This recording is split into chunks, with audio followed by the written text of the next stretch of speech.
We're bringing healthy back. Them other bros don't know about the facts. Hello. Hi, everybody. Hey, Funmmy. Hey, Amelia. Welcome, everybody, to the Magic of Metabolic Health podcast, where Mhm. optimized metabolic health is our goal, and we are here to get you there. Yeah, that's right.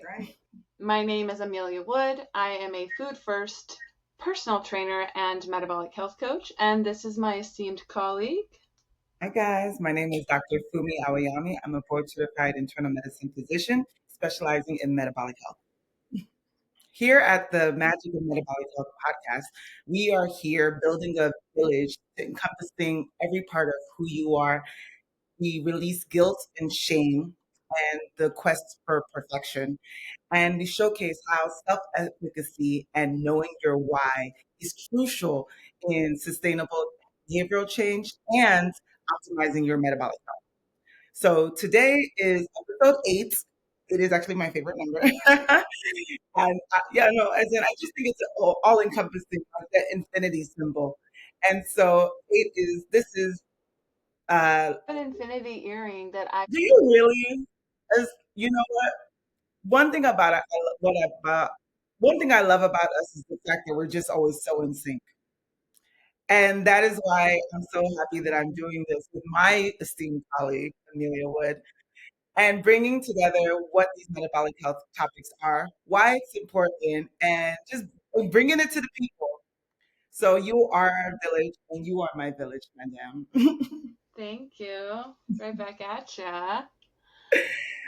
So today on episode 8, our last episode was about dealing with your goal setting, why your goal setting might suck, especially coming into the new year. And so today we're gonna get down and dirty with some metabolic revenge. And instead of wallowing in pity and doubt and regret, maybe ageism or like all the shoulda, coulda, wouldas of why you haven't been metabolically optimized or all those other things. Today we're about to get to getting your health back. So we're going to talk about revenge health. We're going to talk about revenge body. We're going to talk about why the reasons that you weren't able to make it and how you can make it now. And so all the things that have you been doubting yourself, today we're going to put that to rest. So let's get started. I'm excited. I when we were planning this, Fumi, I was thinking for a couple days, how does revenge connect to metabolic health? Is it relative? And you reminded me that yes, revenge is totally about metabolic health, and it's kind of odd if you think about it, but these kind of points that we're going to talk about it is going to be mostly about mindset, right? Which we talked about in the last episode. So this is like Sure. we could call it part 2 of episode 7, but I feel like revenge is such a very specific term and it's intriguing, right? It's Mhm. dangerous. Sure. It wants to seek and find justice, and Mhm. we don't got to get into current events, but I think that might have influenced how we got to this point of like, how can we connect these two? Because I guess I'll just go into it as far as, why do we choose revenge and why do we want revenge and how do we get revenge? And in terms of health, this is interesting. So I have some notes, and Fumi, chime in whenever. We're just going to kind of dialogue about this. Sure.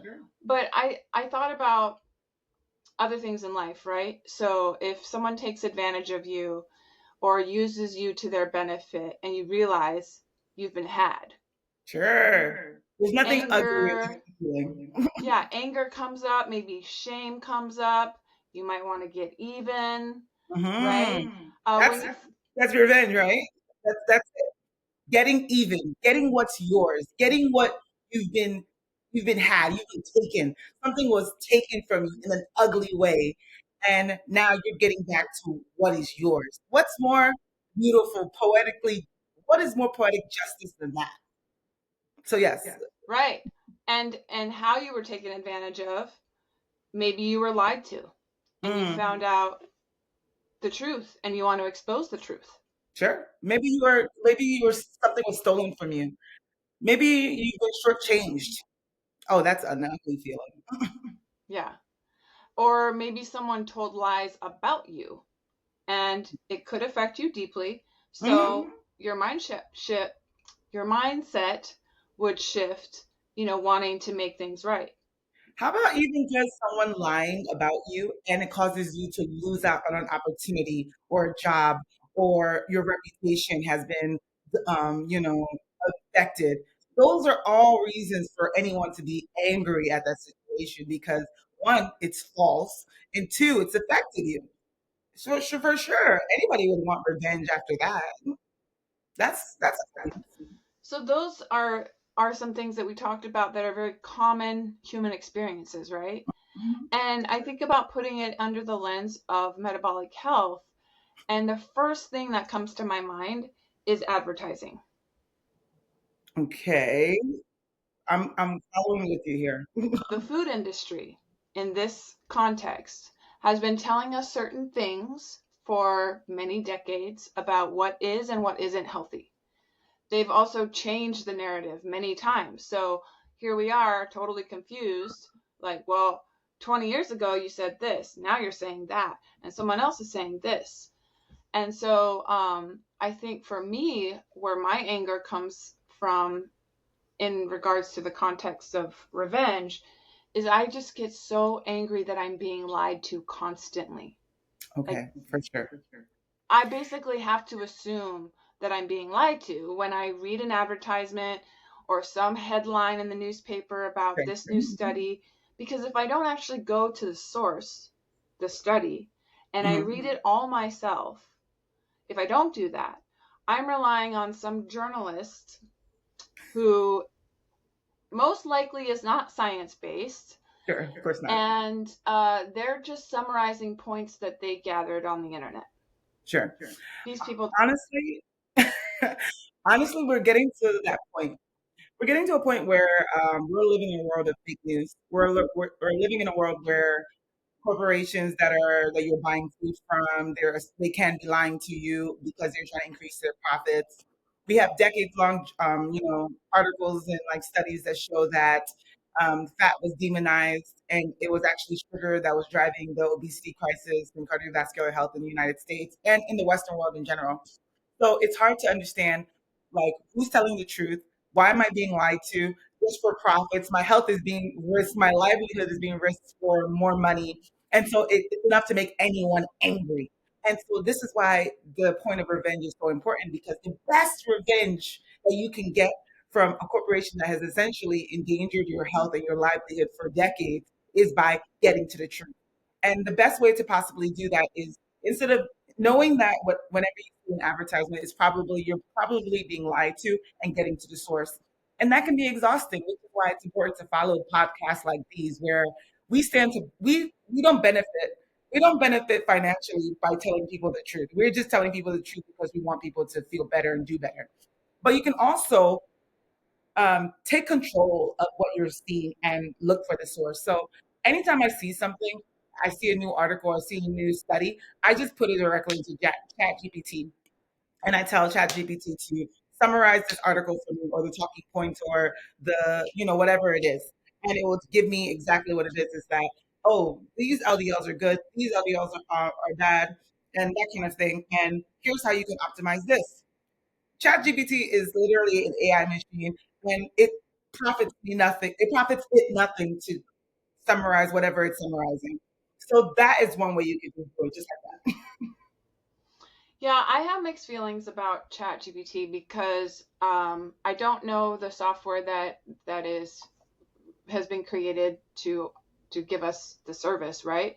But when that. I get AI results in a Google search, I can't remember the exact topic I was searching, but I remember they had two meanings. You know how like a word, the same word has two totally different meanings? Sure. AI didn't pick up on that. The search results had nothing to do with what I was actually searching. So if I didn't know what I was searching for, I would have just accepted that definition, right? For As sure. truth. And I So the think thing with that, oh, sorry, Amelia. The thing with ChatGPT is that you have to teach it what you're trying to say. So before I even put, um, what is the meaning of this article, I would preference it with speaking as a top medical researcher. What is the meaning of this article? So then it congregates like all the data and is specifically looking for the definition of whatever that thing is. So if I say climb, I could say speaking as a hiking specialist. But if I'm talking about climb in a different aspect, as maybe I'm climbing the ladder in corporate America, I'll say speaking as a financial specialist. So you have to train it with like context before you use it. Otherwise, it'll give you something broad, general, like big that doesn't really help you. That's what I mean by I feel that. I also think of when I search the internet and I put in a phrase that has a negative connotation with the subject matter, right? So sure. let's say, for example, keto. Why keto is bad for you? Click. Sure, because you've charged it what that is bad for you. Instead, the question should be, is keto bad for you? Right? Feel good or bad, or even Right, exactly. open. What are the So many ways to phrase it, right? exactly. And I've noticed that some of the influencers who are board certified, accredited, like I always throw out Dr. Tony Hampton. We'll put these in the show notes. Dr. Eric Westman at Duke University. We have Prof. Noakes in South Africa. We have Rashni Sangani. Okay, so all these people have written books. All these people have gone to medical school, and they're now posting viral videos. And what I've noticed is they've developed a following is they're using phrases that counter their actual opinion or mode of thought, right? So Dr. Tony Hampton is a carnivore, Sure. and instead of saying, and he switches it up. He's very diverse in his tactics, which I Sure, he's great. say instead of why carnivore benefits you or how carnivore benefits you, he'll say things to watch out for with the carnivore diet as if Right. he's critiquing it. Right, because he's actually a practitioner. There's no better person to critique something that they're doing than the person who's actually doing it. So he's not blowing you smoke and saying, "Oh, carnivore is perfect. Come on, there's no pitfalls to carnivore." What he's saying is that if you're going to do carnivore, here's the things that you have to watch out for because, like anything on the planet, there are pros and cons to it. And it profits us nothing to tell people that something is 100% perfect. That's a lie. That's completely a lie. And that's what I like about Dr. Tony Hampton. I saw one of his presentations in, I believe, low carb San Diego, maybe 2 years ago, and he was talking about the blue zones and he was really giving a deep critique about them, and I really appreciated that because we have to be able to use our critical thinking skills and go, what is this? What is this article? What is this commercial? What is this advertisement really trying to tell us? Especially in the world that we live in now. Yeah. And around getting facts, even if you go to the study, I have found one, studies are not always easy to comprehend if you don't have a research background or a science background. And But most people two, don't. I mean, even if you read the summary, it's generally pretty informative as far as the Sure, conclusions, right? sure. Would you say that's true? I would say that is true because a lot of people have different learning tactics. If you're not based in research and you're reading this and you're like, oh, the confidence interval and this and that, you're going to get confused. The best way to kind of go through these articles, there's something like Wiki Journal Club. Wiki Journal Club is a website that even medical school students and residents use. And what they do is that they just type in the name of the study, and in a very succinct way, it will show you what the conclusion of the study was, what happened in the study, what was the takeaway, and it might show you some graphs if you're a visual learner of what really happened. And just like that, you understand this complex topic that was completely above you now understand a little bit more about it and can make some informed decisions. What better is that? What is better than that? Yeah. What is it called again? Wiki? It's called Wiki Journal Club, and I've been using it for years, especially as new studies come out. It's very frequently updated with new drugs that are coming out, new studies that happen. and it aggregates a lot of studies and meta-analysis. So if you're just somebody that wants to be more well-informed, especially in the medical industry, that's one source right there. Okay. And so it's See? free. It's open to the. It's completely free. That's the best part. And you know me, I love a deal. Yeah. Okay. Well, we'll put that in the show notes as well, because I Sure. think the more resources we can give people to feel empowered in their revenge tactics, the better. Yes, I feel the same. So when it comes to the next point, like, let's talk about it. Yeah. So why you want revenge, we Mhm. understand oftentimes has to do with anger, feeling cheated, feeling betrayed, and in the context of metabolic health, I think that's fair that a lot of us are angry. And I think we also go through the 5 stages of grief, right? Sure. First, we're in denial. Like, how could Our this health happen to isn't me? that bad, or it's not my fault, it's my Sure. genetics, or because we're told that. We're Sure. told that, oh, your mother had this, your father had that, you'll probably be that way too. And if you already are that way, to the doctor sometimes, and I'm not saying all doctors, but to the medical team, to the medical team that's treating you, they might be better off in their argument because you're living proof that it's genetic. Like, see, you have diabetes Mhm. just like your mom and dad, and here's a pill because there's not really anything you can do about it. That is not necessarily true. Okay, so let's scale back on that a little bit because it really just depends. First and foremost, there are things that have genetic predispositions. But if we go back to it, we could go nature versus nurture. Yes, your nature may be to have this predisposition from your family, but your nurture of it is that you can live in a life full of like eating bad, not going out, drinking, alcoholism, taking drugs that didn't help either. So even if you have a predisposition of something, doesn't mean that you should have this fatalistic arguments like, well, I'm gonna be obese, or I'm gonna be a diabetic, or I'm gonna be an alcoholic because my dad was. Yes, you have that predisposition, but you should also be galvanized in the fact that those things are surmountable. Just because the you have the predisposition doesn't mean that you have to be it. That's like saying that you're well. This is not a good. That's like saying that you grew up with losers. And you're like, okay, I got to be a loser. You know, you could be the first winner in your generation. As you know, that's like growing up with a family of doctors. You could be the first artist of your generation. Who told you? I want people to wake up in the morning. It's like, who told you that that is what you have to do? Who told you that? Where'd you get that? Well, subconsciously we were fed it throughout our childhood, right? If we see someone in our family who's older than us that is an authority figure and they struggle with something, and then suddenly 10, 20 years later we're struggling with it, we just automatically assume that because we grew up with that and it's my bloodline, maybe, that I'm just doomed.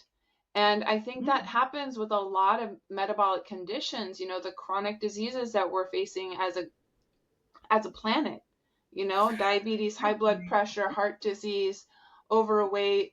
Geez, the list goes on and on. The list goes on of metabolic conditioning. And honestly, I agree with you in that because let's say you have this genetic predisposition now. Your mother, your father, maybe both had a metabolic condition. And now you're living in a household where the food maybe you're living in a food desert, or you're living in a household where they continue to spurn on those metabolic conditions. And let's say that you also didn't grow up with watching anybody go to the gym or watching anybody control their diet or watching anybody like have a little bit of watch their alcohol or take drugs, that kind of thing. So now you've been conditioned in that environment. But in the same way, we're also living in a society where we see people break out of that mold. And you've seen people who came from nothing become millionaires or billionaires. Or you've seen people who came from a family that's obese and they managed to manage their weight.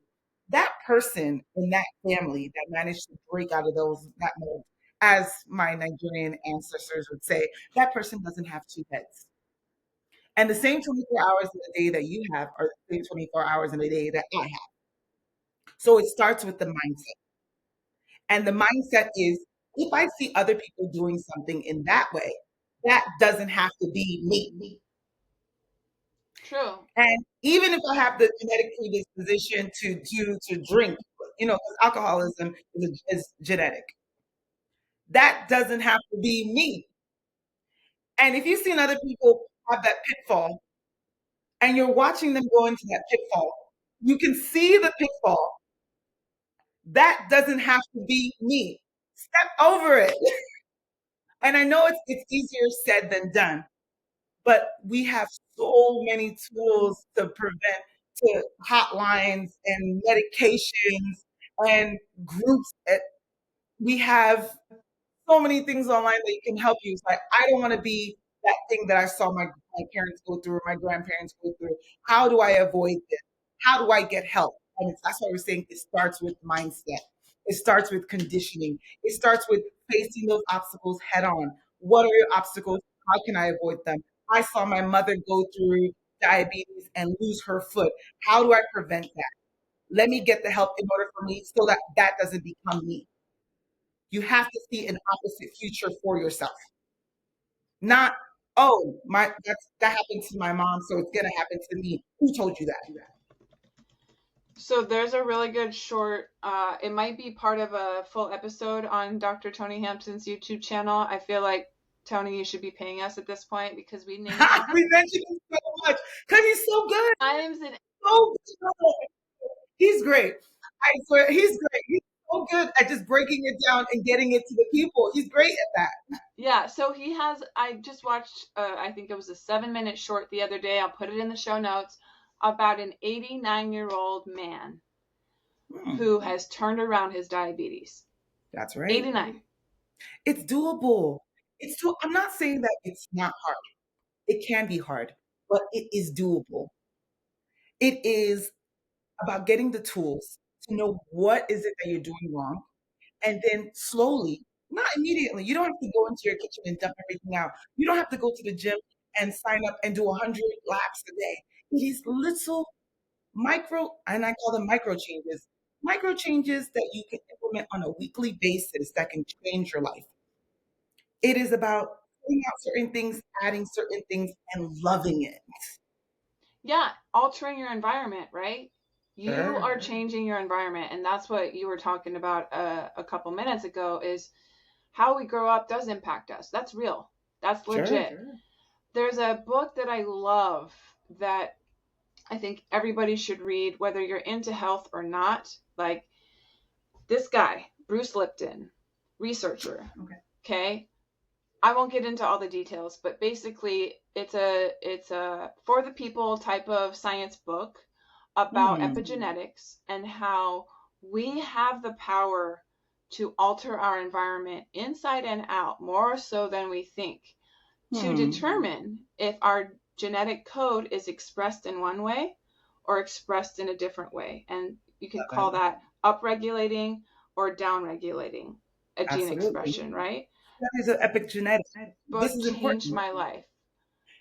So I'll put that in there too, because I think that's what we're talking about. We're talking That is what we're talking about. environment, like understanding the power we have in our revenge mind, in our revenge health, in our revenge body. It's like we are not helpless, we are not powerless. We have powerful emotions, right? We have anger, we have guilt, shame, fear. We have we're creatures of habit, right? So it's just a matter of replacing the habits that don't serve us with new ones. Sure. And so I guess I'm looking at our notes here, kind of moving along. Funmmy, you talked about conditioning, right? How we've been conditioned to be, feel, think powerless in our quest for healthy changes, because we tell ourselves, or other people tell us, that we failed. Like, I tried this diet, I tried to lose weight, I tried to quit smoking, and I just keep falling off the wagon, so to speak. So I just wanted to have a little bit more dialogue about the dynamics of powerlessness and how we can get revenge over that. Because I don't think it's all self-inflicted. I think it's very much related to our environment, right? Our environment is very important. because what you are surrounded by is what you feel comfortable about. So let's say that you're in an environment and it's chaotic, and you've grown up in this environment, all you've known is chaos. So now you're saying, I don't want to live like this. I want to go and live a life that is clean and non-chaotic and not full of drama. And so you venture into that non-chaotic life. And you're there, you're like, okay, this is cool, but maybe it's lonely.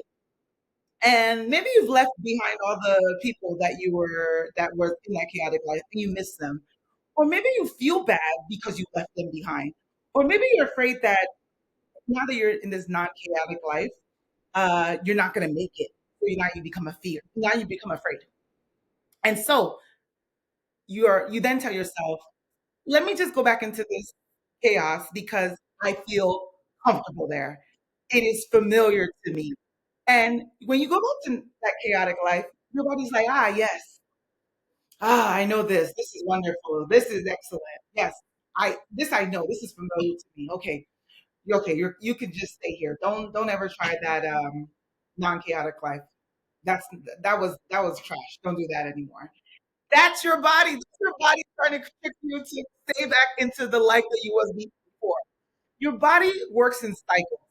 And your body's like, okay, yeah, we've been living like this for a long time. You're comfortable. You formed a rut in this. And there's nothing more familiar than a rut that you drive every day, you do the same thing every day. You don't have to think about it. You don't have to use energy to do that anymore. You have now become comfortable doing that. It provides the least amount of energy. You can just do that. Guess what? It doesn't serve you. It doesn't serve you to do it like that. And just because you have gotten familiar and comfortable with doing something doesn't mean that that's the best thing for you. So you have to see this. You see this critical thinking thing. You have to think above it. You have to say to yourself, yes, it is not something I want to do. It's something I need to do. You have to get to a point of I will do this or I will die. You have to be fed up with the life that you lived before and willing to give everything for that new life. There's a reason why we tell our children, you've got to eat your vegetables. We know that sometimes vegetables suck, but we tell our children, you got to eat your vegetables because they are good for you. And so, you as a parent telling your children that, you also have to tell yourself that, yes, I going to the gym and sweating it out. Oh my God, it's a lot. But guess what? At the end of that run, the endorphins that you feel, it reinforces that yes, I'm doing this for my health. I'm doing this to live longer. I'm doing this to look good. I'm doing this because I've been cheated out of the body and the health that I'm supposed to have been living all these years because I've been lied to. My family's genetics suck. I've been living in a situation where my food is bad. I've been not going to the gym. I've become the one thing I didn't want to be. Get revenge now. Tell yourself that you can do this thing. Reinforce it with whatever you need. I will do it or I will not. You have to get to that point. If you're not at that point, you're gonna always slide back. You're like, oh well, I'll do it tomorrow. Well, I'll do it January 1st. Who told you you have till January 1st? Who told you that? Who told you that? Yeah. You don't. You got to. One thing you just said made me think of Brussels sprouts. You can. Let me explain. Welcome to the mind of Amelia. Okay, so I thought about growing up eating Brussels sprouts, gross, because the only thing anyone I ever saw in my entire childhood do with Brussels sprouts was boil them. Oh They God. smelled bad, they tasted bad, they looked bad. And then Hmm. suddenly, I don't know, 15, 20 years ago, people started to cook them differently and like broil them or fry them or put balsamic vinegar and bacon with them. And I'm thinking to myself, is this because of the internet? Because why didn't we have Why didn't we cookbooks do this before? 30 years ago, 40 years ago that told us how to make Brussels sprouts taste good? Why? Sure, sure, sure. Like I there's so many things that I hear my clients say and they say, "Oh, well, I know I should eat this, but it's so gross." And I say, That's the thing about it. You make it different. First of all, if it's really gross and it like makes you want to vomit, don't eat it. Don't pressure yourself to eat it. Sure. For example, my dad, he hates avocados. Oh, Cannot stand thank you for avocados. And of listening. course, I'm sitting here saying, "Dad, they're so good for you." I get People don't want to hear that. People don't want to hear that. My patients don't want to hear that. Sprouts, They want to Dad, you need to eat your avocado. But it doesn't matter. He won't eat flavored guacamole. He won't eat slices. He will put avocado oil in, a dish that he's cooking because it doesn't have the flavor or the texture of avocado flesh, fruit. Um, and even though he knows it's healthy for him, he's just not going to eat it, and that's fine. But there are other things that I think people don't understand, that they have power to shift. They have power to change that experience. Like the Brussels sprouts. Now I make Brussels sprouts, I eat them, and I get excited because I have exactly. a good way to prepare them that meets my taste buds, my desires, my needs, right? I Okay. could say the same thing about what's another common food that people are like, oh, liver. Oh yeah, livers hit or miss. As the, you ask the French though, they'll devour that. It really depends on who you are. Look at how they prepare it though. It's not like a big liver chopped up with big chunks of meat and onions. It's pureed and it's like infused with black truffle oil and roasted garlic, and it's like mousse, Yeah. it's a different experience. And so I've told my clients who want to get more nutrient dense, high quality foods that animal liver is a really good source, especially if they're anemic and struggling with iron deficiency or B12 deficiency. You do not have to eat a pound of liver to get the benefits that your body is seeking. I'm No. telling you, like, I think Ken Berry said this. I'll find the episode. I think he said like 2 to 4 ounces a week. You know how much that is? So if you ground up 2 ounces, just 2 ounces of liver and mixed it into a pound or two of ground meat, ground turkey, Right. whatever, you can't even taste it. It really is. You can't even taste it. So, we have to be sleuths. We have to be detectives. We have to investigate, uncover, what are the possibilities for this revenge, because we are not stuck. We are not powerless. And we can eat things that we love that are healthy and make us feel good and optimize our metabolic health.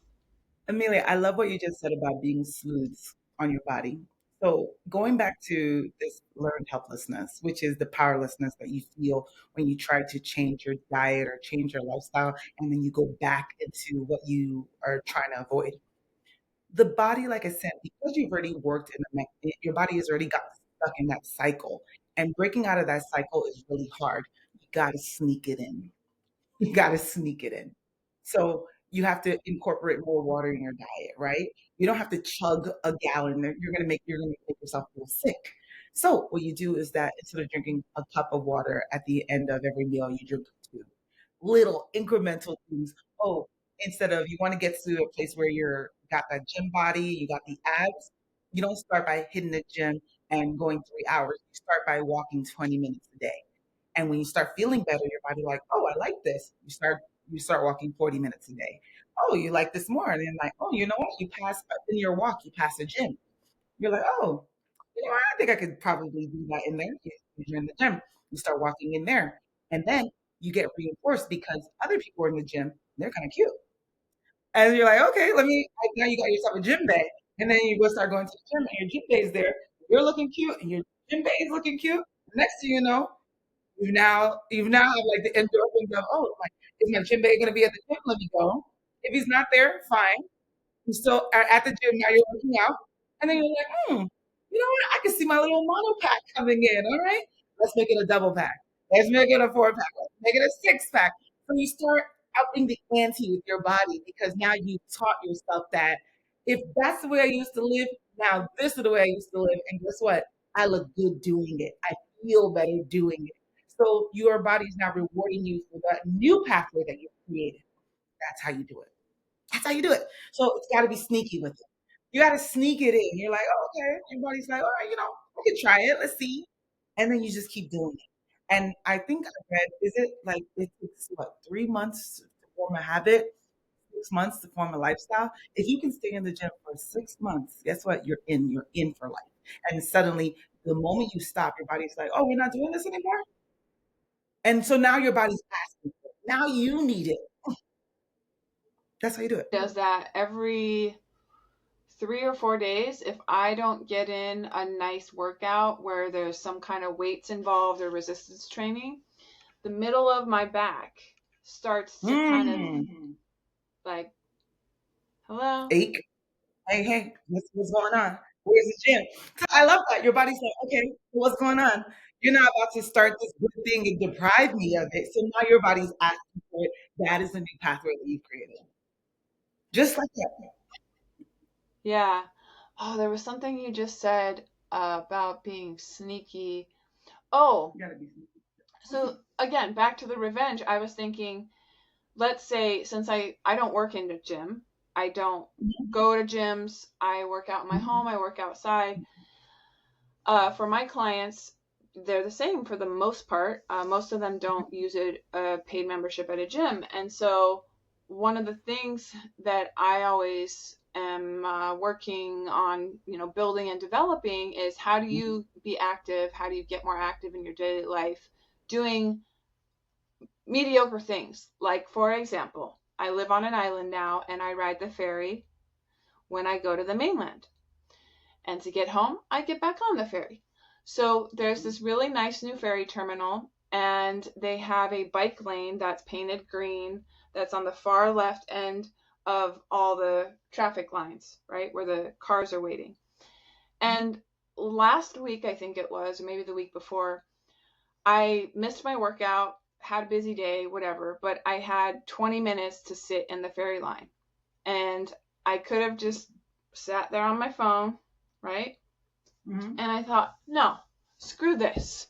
I'm going to get my revenge workout. Because you're determined.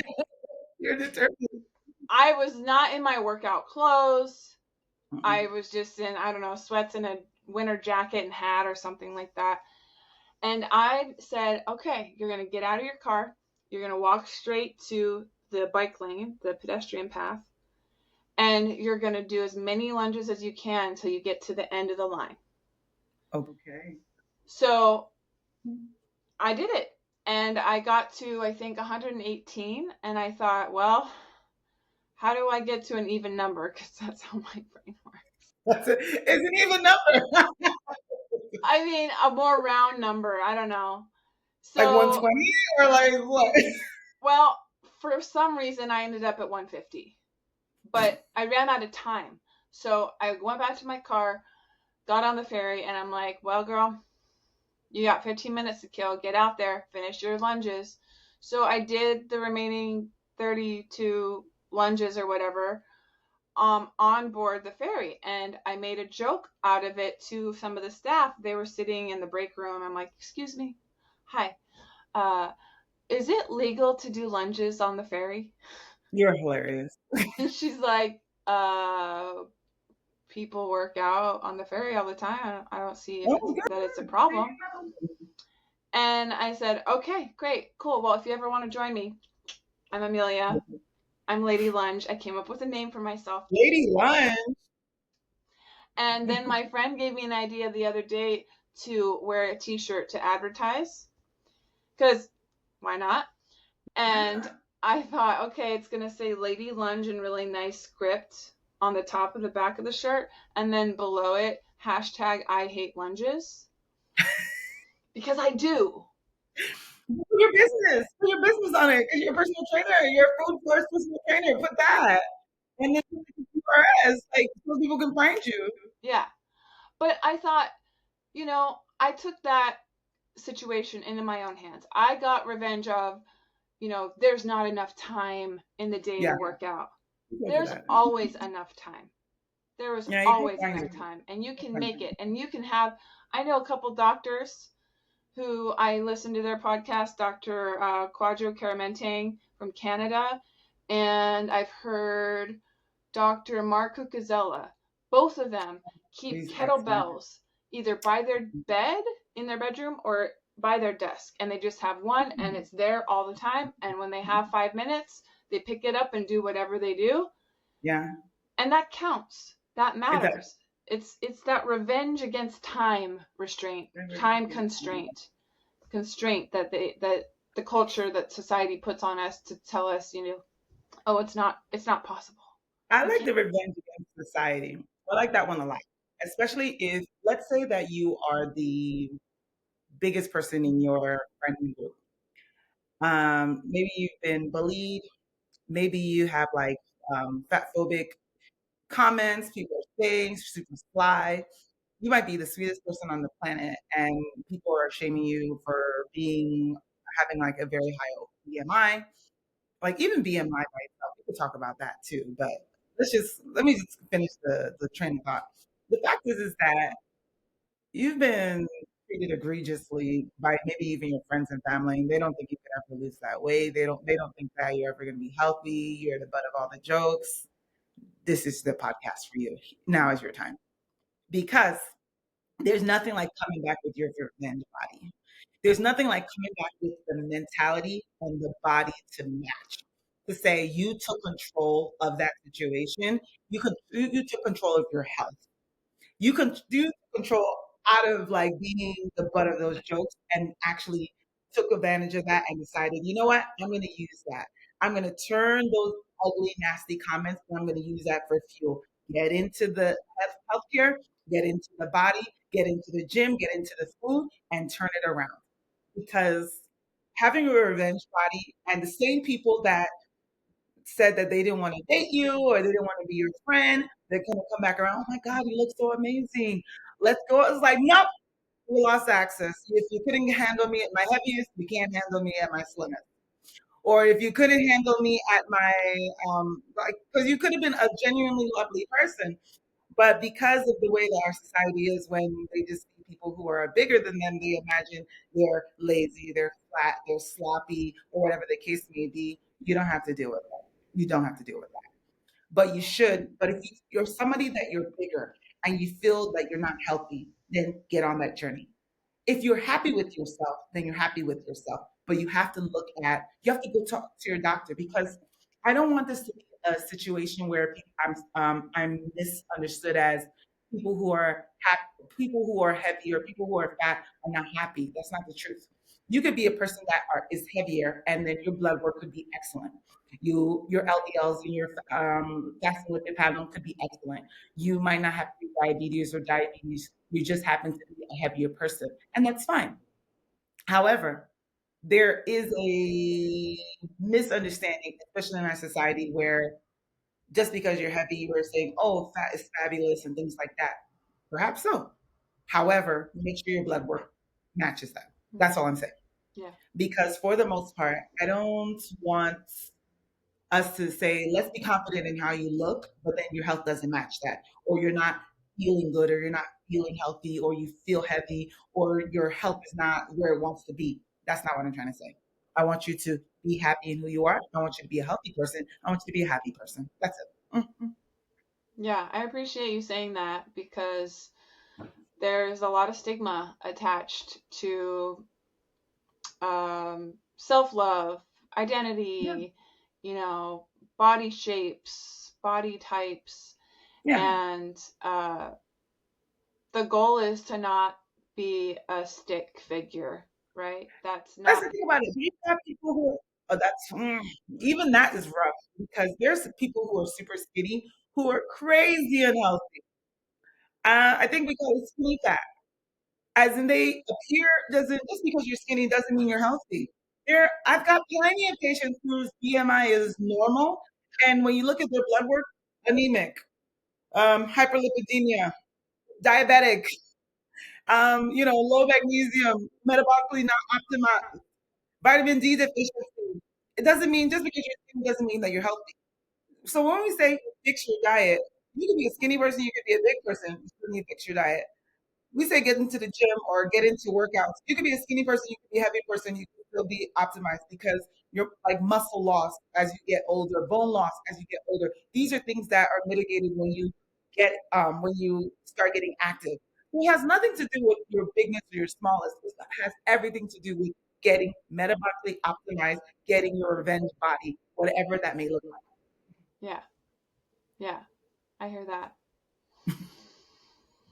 Yeah, so revenge, justice, Let's do it. justice. I think that was the last thing on our list was, how do we use all these things to our benefit? Because sometimes revenge gets a bad rap Why? because people say, "Oh, don't sink to their level, so and so." Don't sink to their level. All right, I'm gonna get some flack for this, but why is it that the party of the wrong is always the one that is given the responsibility of don't sink to their level, or God's got them, or you'll be the better person? No, they should be the better person. It's like, why is it that no, no, no, no? As in the words of Michelle Obama, when they go low, you go lower. No, no, is that what she said? That's not what she said. No, no, no, no. It's a joke in the black community. I think she said, when they go low, you go high. But in the words of when they go lower, no, in the words of my mom to say this, she's actually probably a more of a, she says go high, but I say go lower. I'm, Abandoned it. It says Michelle Obama abandons her own plea to go high. aha, exactly. It was Michelle Obama. Because initially she was like, when they go low, you go high. Like, take the high road, right? Be like, like that's above me to even stoop to their level. No, no, no, no, no, no. Now, when they go low, take them to hell. I like that. When they go low, take them to hell. Drag them to hell. Is that what you were implying? Yeah. What I'm just trying to say is that no one told you to be the bigger person. That's nonsense. That's no, it really is nonsense. To victimize somebody and then tell them to be the bigger person in that is nonsense. Do what you got to do to get right with the situation. That's what I got to say.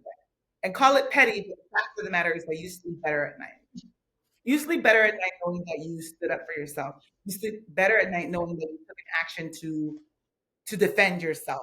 There's no brownie points in being a victim and letting people kick you while you're down. Not There's at all. like, Don't be a martyr. It's not about. yeah, don't be a martyr. Like, I was like, I suppose some martyrs get like remembered, but you know what would also be awesome?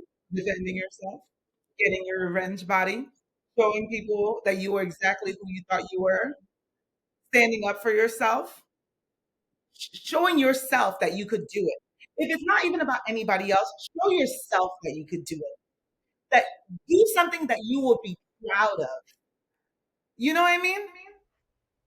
Yeah, and I think about some of the things that I tell myself when I'm having a hard day, or let's say I don't want to work out, but I know that I'll feel better if I do, that kind of thing, or just one more rep or one more minute or 5 more minutes. I could say that I talk down to myself, but it's Mhm. actually motivational. Okay. It's revenge. It's me saying, don't you give up right now. Won't you quit on yourself? Don't you quit on yourself. And Mhm. for me that works. It doesn't work for everybody, but if That's I call myself names in the middle of my workout, what? it works. I mean, I used to be in a band. Did we unpack that right So I now? used to, but let me tell you the history. I used to be in a punk metal band called Slay the Demon Inside. Okay, I'm following with you here, Amelia. I didn't come up with it, but we all agreed that we liked it. And my drummer of the band, he's the one who came up with it because he was working out one day and he was running in like cold ass weather. It was raining or sleeting or something. It was windy and it was just terrible. and he's running. He's like, just slay the demon inside. Slay the demon inside. You got this. And he just pushed through and he did his thing. And he was an avid like tree climber, and now he built his own house and does like those big caveman competitions where they like throw logs or like throw boulders and things like that.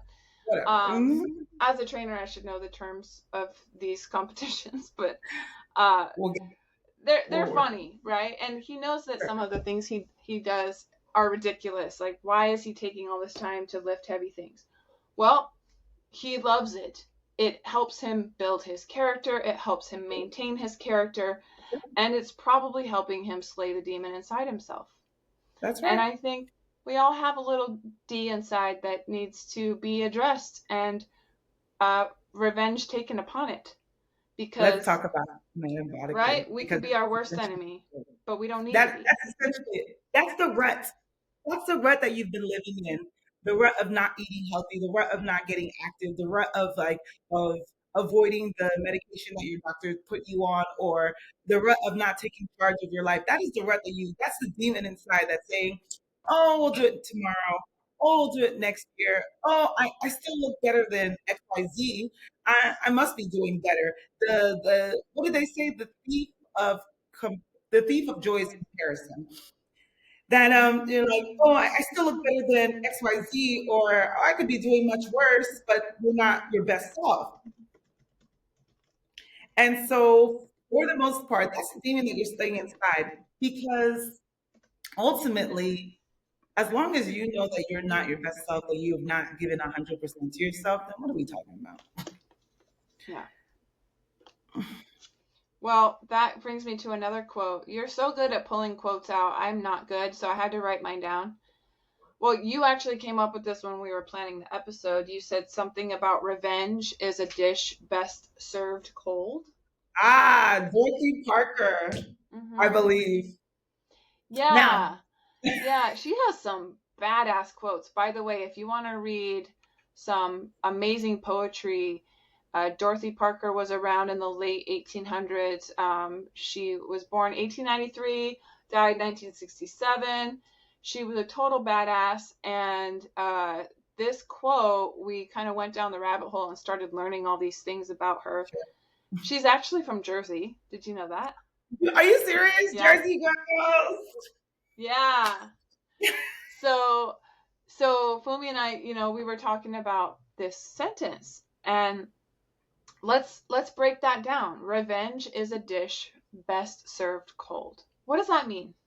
So when I think of that phrase, because there's a lot of revenge quotes, but it's the idea that if you're gonna take revenge, it shouldn't be like immediate. It should be something that you work on, that you strive for, that you bring up at the right moment. And so it doesn't. You have to be strategic about it. You have to be diligent about it. You have to work on this thing. You have to wait for the moment to present it. So when something happens, doesn't mean that you have to be completely reactive. That's too hot-headed. You have to think, be strategic, and do something, like work on it, be diligent about it. And because by the time that you present it, it's like something that no one ever expected. It comes out left field, and you could just sit down and just revel in the reaction. You revel in the fact that you put energy, work into this. It should be something that you should be proud of, And so when I say cold, I mean cold. I mean, this should be the most cold-blooded thing a person could have ever did. You'd be like, yes, I did that. You should be proud of it. You should be damn near proud of it. And you're like, ooh, that was cold-blooded. That's cold as hell, because yes, you did that. You were exactly who you thought you were, And I love that for whoever's trying to get your revenge, I'm proud of you. Coldest mother that you've ever seen. I love that. I'm like, proud of you, B. Proud of you, bestie. Yeah. I like that interpretation. I like that interpretation because when you said, did you say hot-headed or something? Yeah, sometimes you can be too super reactive. Oh, someone slaps us on the right cheek. You slap them on the left. Now you both going to jail. Like, Because I think also with this sentence, revenge is a dish best served cold. It kind of implies that people expect food or a dish to be served warm or hot, right? Because that's how you properly serve food. We think of hot food as dinner, maybe breakfast, lunch, whatever. And I thought, okay, was Dorothy saying, what if she's saying literally you give the person or the situation that you are offering revenge to the opposite of what they expect. Like you said, people might interesting take. people might expect you to just slap back, right? But no, you have more composure, you have more wits about you, you have more strategy than to just react to some nonsense. Hmm. You can cook up your dish and let it sit on the counter and get cold.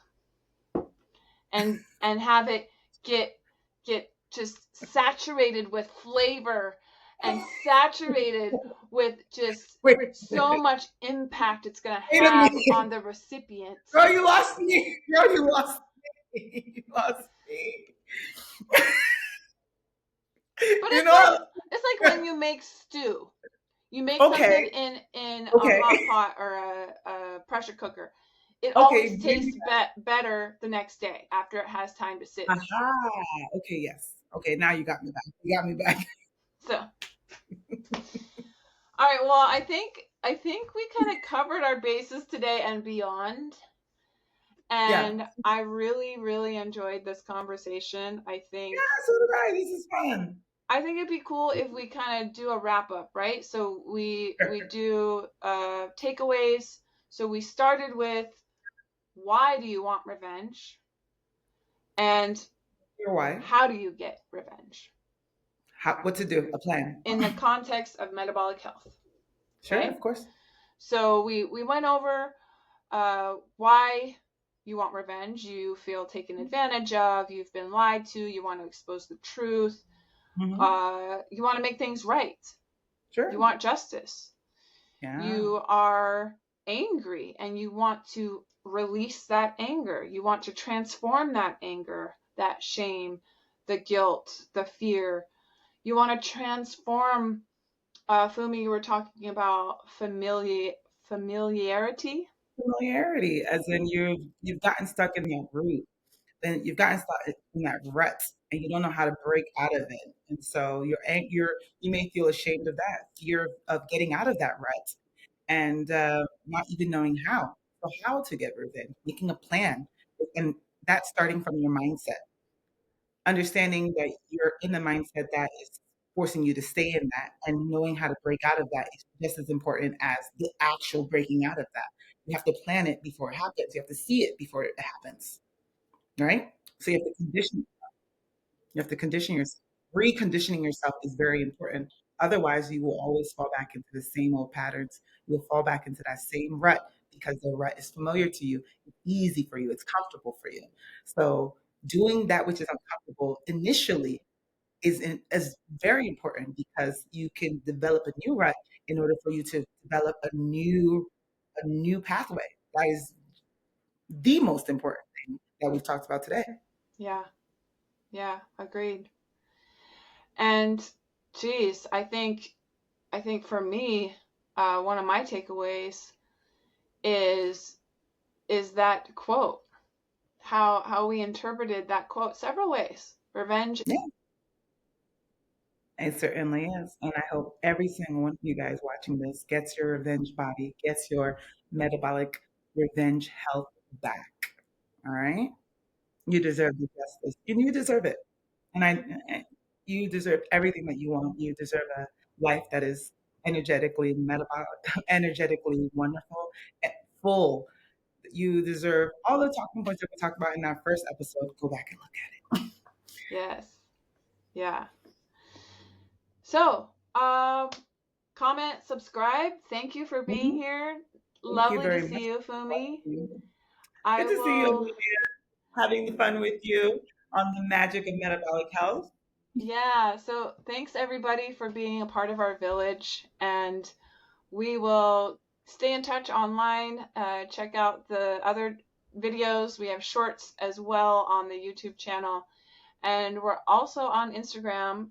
That's a really good way to stay in touch as well. That's under my Yeah. personal training handle, Primitive Pulse Fitness. And then, of course, in the show notes, we have Dr. Fumi's website that is very informative with articles that she's written on her Perfect. own, right? She doesn't just copy and paste. She has her own No. articles that are amazing. Highly recommend checking Yeah. that out. Because I want people to understand it. Like really, it's really broken down to for anyone to really understand. And also, of course, my IG is coming up also. That's going to be Dr. Fumi. And so we're looking forward to your questions, comments, and any metabolic topics that you have that you're like kind of confused on and want some insight into. We want to hear from you. Yeah, for sure. All right. See you next time. Bye. We're bringing healthy back. Them other bros don't know about the facts.